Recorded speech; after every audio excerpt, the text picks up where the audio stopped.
नमस्कार दोस्तों, स्वागत है आप सभी का आपके अपने YouTube channel all exam guide गुरु पर।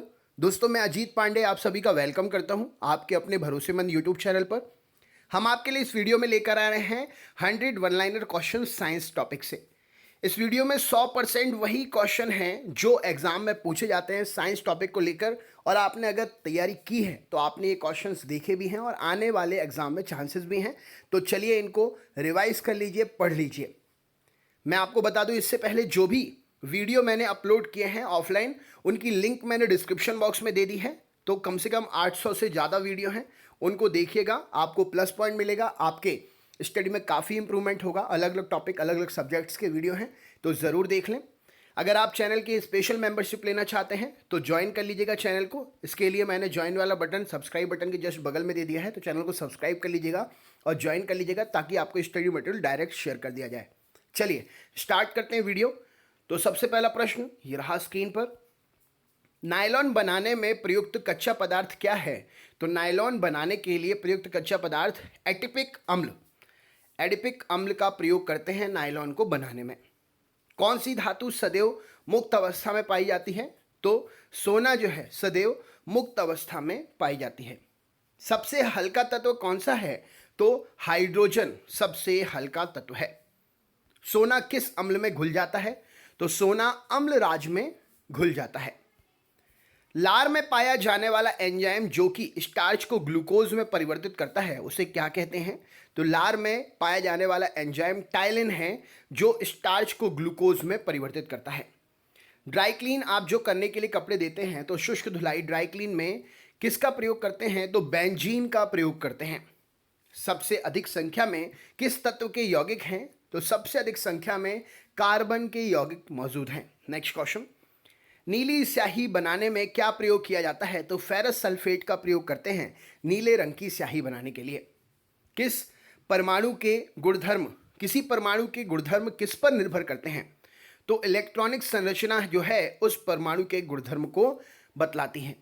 किस विटामिन के जलीय विलयन का रंग गुलाबी होता है? तो विटामिन B12 जिसमें कोबाल्ट होता है, इसका नाम साइनोकोबाल्मिन है। इसके जलीय विलयन का रंग जो है गुलाबी होता है। नेक्स्ट क्वेश्चन देखते हैं। वसा किस में घुलनशील होती है? तो कार्बन टेट्राक्लोराइड में वसा जो है घुलनशील होती है। एस्प्रिन का रासायनिक नाम क्या है? तो एस्प्रिन का रासायनिक नाम है acetyl salicylic acid. Acetyl salicylic अम्ल एस्प्रिन का रासायनिक नाम है। राष्ट्रीय रासायनिक अनुप्रयोग या राष्ट्रीय रासायनिक प्रयोगशाला कहाँ पर स्थित है? तो राष्ट्रीय रासायनिक प्रयोगशाला पुणे में स्थित है। कांच पर लिखने के लिए किस अम्ल का प्रयोग किया जाता है? तो हाइड्रोजन क्लोराइड का प्रयोग करते हैं कांच पर लिखने के लिए। समुद्री जल से किस विधि के द्वारा तैयार किया जाता है नमक? तो समुद्री जल से वाष्पीकरण की विधि के द्वारा नमक को तैयार किया जाता है। खाना पकाते समय सर्वाधिक मात्रा में क्या नष्ट होता है? तो खाना पकाते समय सर्वाधिक मात्रा में विटामिन जो हैं वो नष्ट हो जाते हैं। पीला फास्फोरस को कहाँ रखा जाता है? तो पीला फास्फोरस जल में रखा जाता है।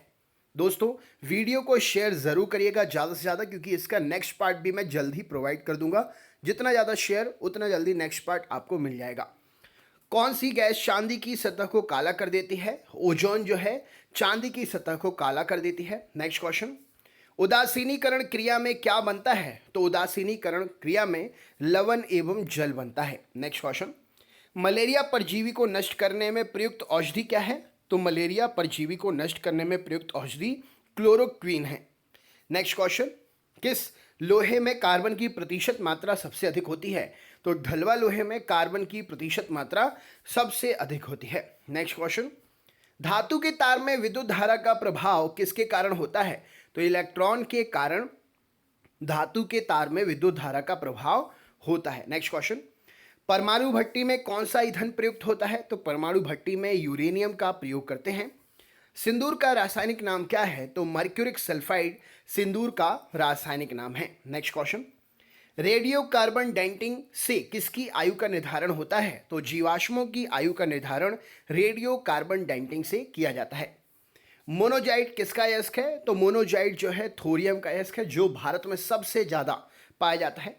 सोडियम धातु को किस में डुबाकर रखा जाता है? तो सोडियम धातु को केरोसिन यानी कि मिट्टी के तेल में डुबाकर रखते हैं। मरकरी को किस धातु के पात्र में रखा जाता है? तो मरकरी अर्थात पारे को लोहे के पात्र में रखते हैं। अगले क्वेश्चन पे चलते हैं। क्वार्ट्ज किससे बनता है या क्वार्ट्ज किससे बनाया जाता है? तो कैल्शियम सिलिकेट से क्वार्ट्ज बनाया जाता है।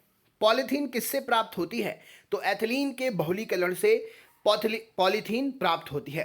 किस संश्लेषित रेशे को कृत्रिम सिल्क के नाम से जाना जाता है? तो रेयॉन को कृत्रिम सिल्क के नाम से जाना जाता है, जो कि एक संश्लेषित रेशा है। डायनामाइट में मुख्य रूप से क्या पाया जाता है? तो नाइट्रोग्लिसरीन डायनामाइट में मुख्य रूप से पाया जाता है।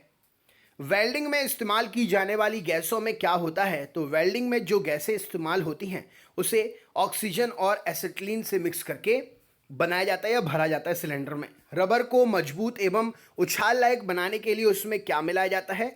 तो रबर को मजबूत और उछाल लायक बनाने के लिए उसमें सल्फर मिलाते हैं। कच्चा एल्यूमिनियम किस नाम से जाना जाता है? तो कच्चा एल्यूमिनियम पाइराइट के नाम से जाना जाता है। गोबर गैस संयंत्र का आविष्कार किसने किया था? तो सीबी देसाई भारतीय हैं, इन्होंने गोबर गैस संयंत्र का आविष्कार किया था।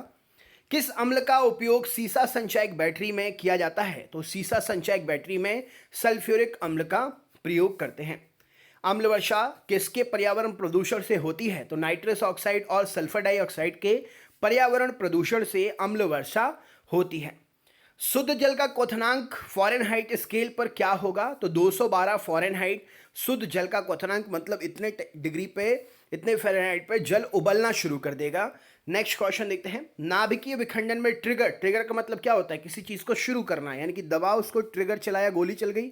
वैसे ही न्यूट्रॉन जो है नाभिकीय विखंडन में ट्रिगर का काम करता है। आधुनिक आवर्त सारणी किस पर आधारित है? तो आधुनिक आवर्त सारणी परमाणु क्रमांक पर आधारित है। नेक्स्ट क्वेश्चन देखते हैं। आरडीएक्स का पूरा नाम क्या है? तो रिसर्च डेवलपमेंट एक्सप्लोजिव आरडीएक्स का फुल फॉर्म है। बुलेट प्रूफ पदार्थ बनाने के लिए कौन सा बहुलक प्रयोग करते हैं? तो पॉलीकार्बोनेट का प्रयोग करते हैं बुलेट प्रूफ पदार्थ बनाने के लिए। Next question. डीडीटी का फुल फॉर्म क्या है? तो डीडीटी का फुल फॉर्म है dichloro diphenyl trichloro ethane. Next question देखते हैं। इलेक्ट्रॉन त्यागने की प्रवृत्ति क्या कहलाती है? तो इलेक्ट्रॉन त्यागने की प्रवृत्ति ऑक्सीकरण कहलाती है। कोशिका सिद्धांत का प्रतिपादन किसने किया था? तो स्लाइडेन और श्वान ने मिलकर कोशिका सिद्धांत का प्रतिपादन किया था। हाइड्रोफोबिया रोग किसके द्वारा होता है? तो विषाणु के द्वारा हाइड्रोफोबिया रोग होता है। चमगादड़ किस वर्ग का प्राणी है? तो चमगादड़ मेमेलिया वर्ग का प्राणी है। लिम्फोसाइट किससे रक्षा करती है? तो लिम्फोसाइट किसको बोलते हैं? डब्ल्यूबीसी को, वाइट ब्लड सेल्स को। तो रोगाणुओं से रक्षा करती है। नेक्स्ट क्वेश्चन देखते हैं। आपातकालीन ग्रंथि कौन सी है? तो एड्रिनल आपातकालीन ग्रंथि है। पेलाग्रा रोग किस पोषक पदार्थ की लगातार कमी से होता है? तो पेलाग्रा रोग नियासिन की कमी से होता है। नेक्स्ट क्वेश्चन देखते हैं। कौन सा खनिज लवण शरीर में बहुतायत मात्रा में पाया जाता है? तो कैल्शियम शरीर में बहुतायत मात्रा में पाया जाता है। भारत का केंद्रीय औषधि अनुसंधान संस्थान कहाँ पर स्थित है? तो भारत का केंद्रीय औषधि अनुसंधान संस्थान लखनऊ में स्थित है। मानव शरीर को कितने निकोटिनिक अम्ल की प्रतिदिन आवश्यकता होती है? तो मानव शरीर को 15 निकोटिनिक अम्ल की प्रतिदिन आवश्यकता होती है। गाय के दूध में किसके कारण पीलापन रहता है? तो गाय के दूध में पीलापन कैरोटीन के कारण होता है। नेक्स्ट क्वेश्चन देखते हैं। एचआईवी की खोज किसने की थी? तो लुक मॉन्टेनियर ने एचआईवी की खोज की थी।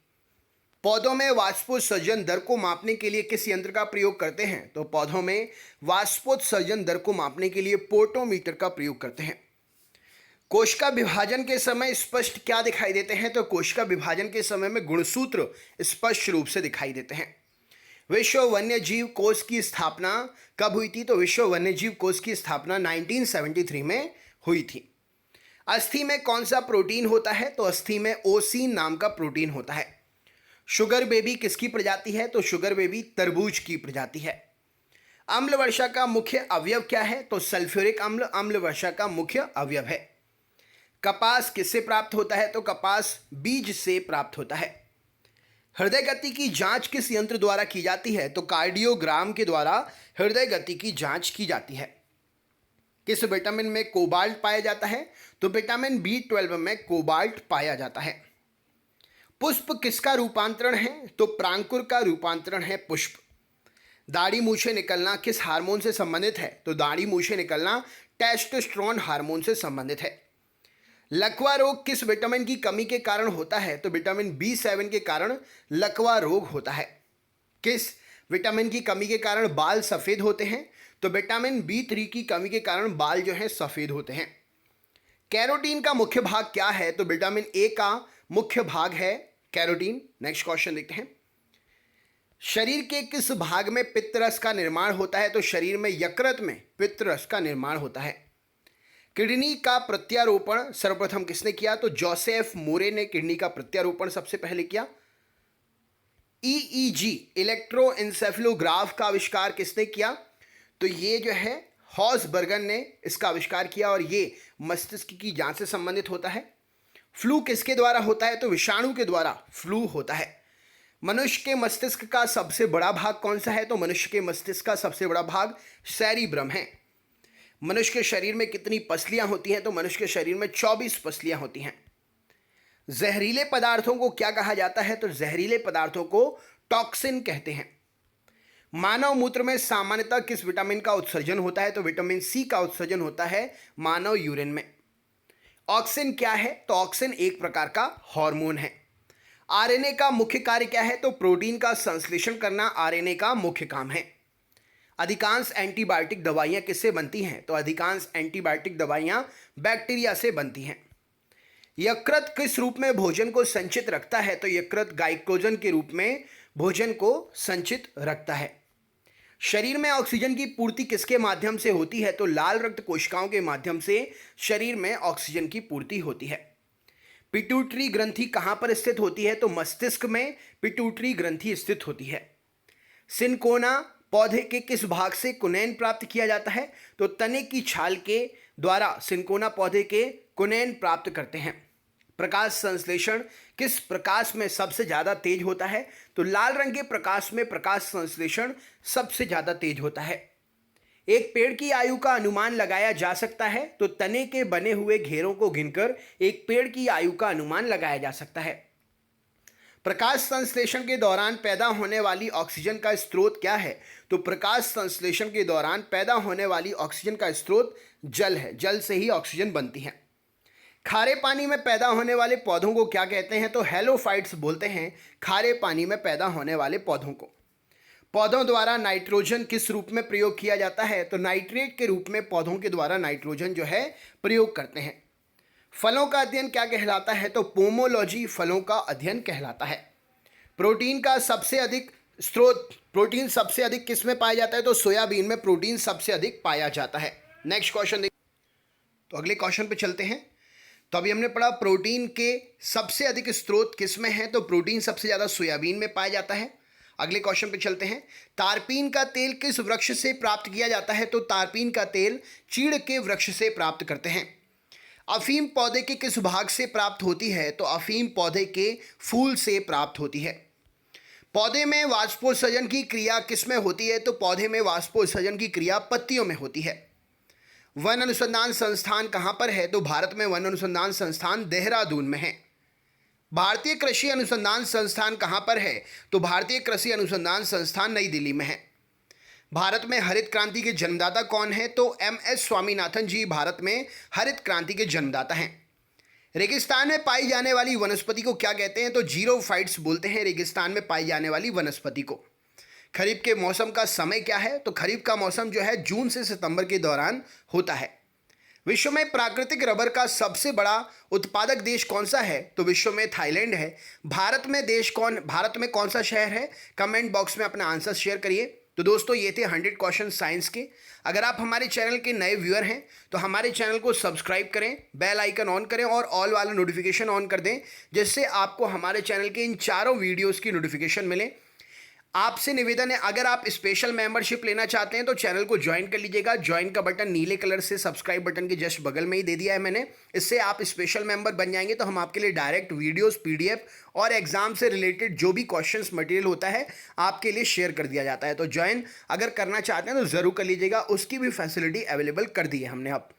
दोस्तों इससे पहले वाले जो भी वीडियोस हैं उनकी लिंक मैंने डिस्क्रिप्शन बॉक्स में दे दी है, उस पर क्लिक करके आप ज़रूर देख लीजिएगा। आपकी ही पढ़ाई में सुधार होगा, क्योंकि एग्ज़ाम अब शुरू होने वाले हैं तो रिवीजन काफ़ी ज़्यादा आपके लिए फ़ायदेमंद रहेगा।